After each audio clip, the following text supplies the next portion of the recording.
Hello. അങ്ങനെ ഞങ്ങൾ അതിരപ്പള്ളി വെള്ളച്ചാട്ടം അറഞ്ചം പുറഞ്ചും എൻജോയ് ചെയ്തിട്ട് അവിടെ നേരെ വിട്ടത് 11 കിലോമീറ്റർ അപ്പുറത്തുള്ള സിൽവർ സ്റ്റോമിലേക്കാണ്.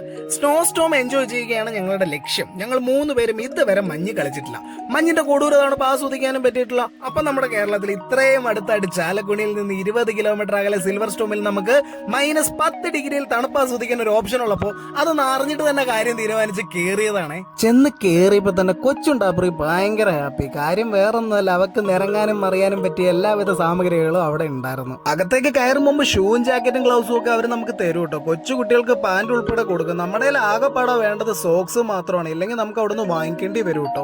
സ്നോ സ്റ്റോമിന്റെ ഉള്ളിൽ കയറി കഴിഞ്ഞാൽ നമ്മൾ നമ്മുടെ പ്രായം അങ്ങ് മറന്നു പോകട്ടോ. അവളെ മഞ്ഞ് വാരി മുകളിലേക്ക് എറിഞ്ഞിട്ട് തിരിഞ്ഞു നോക്കി ഒരു ചിരിയുണ്ട്. എന്റെ മോനെ ചുറ്റുമുള്ളതൊന്നും കാണാൻ പിന്നെ എനിക്ക് പറ്റിയില്ല എന്നുള്ളതാണ്. അമ്മ വാരി എറിഞ്ഞാ പിന്നെ ഞാനും വാരി എറിയുന്നു പറഞ്ഞ് മോളും എടുത്ത് മുകളിലേക്ക് എറിഞ്ഞിട്ട് ഓളുടെ ഒരു ചിരിയുണ്ട്. ഓ, കാണേണ്ട ചിരി തന്നെ. ഒരു അപ്പൻ ഇതിൽ കൂടുതൽ എന്ത് വേണം മല്ലയ്യ. അടുത്തതായി നമ്മുടെ പുതിയ വീട് ഇഗ്ലൂയിലേക്കുള്ള ഗ്രഹപ്രവേശനമാണ്. അവിടെ ചെന്നപ്പോ ഇവനേതാ പുതിയ വിരിപ്പ്. നമ്മൾ എത്ര പേരെ വന്നത്? നമ്മൾ 3 പേരല്ലേ ഉള്ളൂ. 1 2 3. അപ്പൊ പിന്നെ ഇതാരാ? ഇനി ഞങ്ങൾ ചെറുക്കന്റെ വീട്ടുകാരുടെ കലാപരിപാടികളാണ്. Thank you daddy.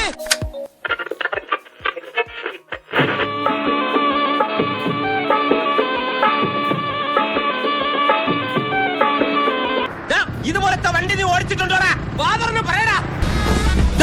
ആള് കയറാതെ ഇവിടെ പോകുന്നടാ തണ്ടി. വീട്ടിൽ കൊണ്ടുവരാ വണ്ടി. ഇത് എന്നാത്ത ചാതനോ?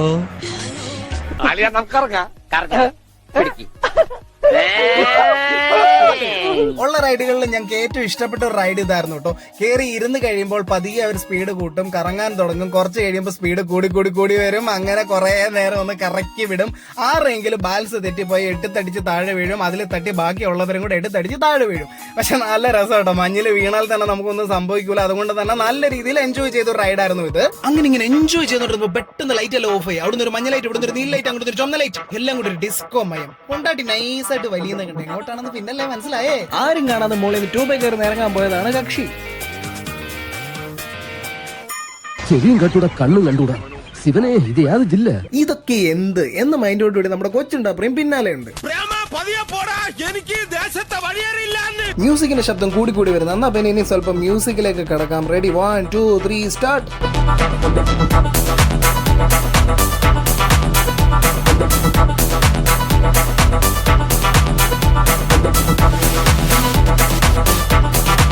തണുപ്പ് പതിയെ കൂടി വന്നപ്പോ പരിപാടി അവസാനിപ്പിക്കാമെന്ന് ഞാൻ പറഞ്ഞപ്പോ കൊച്ചുണ്ടാപ്പറി പറയാ, എനിക്കെന്ത് തണുപ്പ്, തേടാ നിലത്ത് കിടന്ന് മറിയുന്ന മറിച്ചിൽ നോക്കി.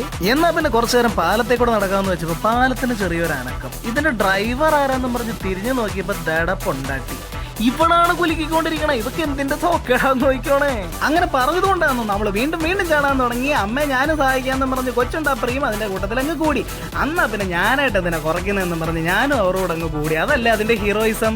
ചാട്ടത്തിനിടയ്ക്ക് തണുപ്പിന്റെ അളവ് കുറഞ്ഞിട്ടൊന്നുമില്ല കേട്ടോ, കൂടിയിട്ടേ ഉള്ളൂ. ഇത് ഫുള്ള് തീർക്കാതെ പുറത്തേക്ക് ഇറങ്ങില്ല എന്ന് വാശി പിടിച്ചുകൊണ്ട് മാത്രമാണ് ഞങ്ങൾ തണുപ്പ് സഹിച്ചാൻ അകത്ത് അത്രയും നേരം നിന്നത്. ഞങ്ങളുടെ കൂട്ടത്തിൽ ഏറ്റവും വാശി എനിക്കും പൊണ്ടാട്ടിക്കുമായിരുന്നല്ലോ കേട്ടോ, നമ്മുടെ കൊച്ചുണ്ടാപ്പറിക്ക് തന്നെയായിരുന്നു. അപ്പൊ അടുത്ത വീഡിയോയിൽ വീണ്ടും കാണാം. X me Jerry Tom, team 2.0. By.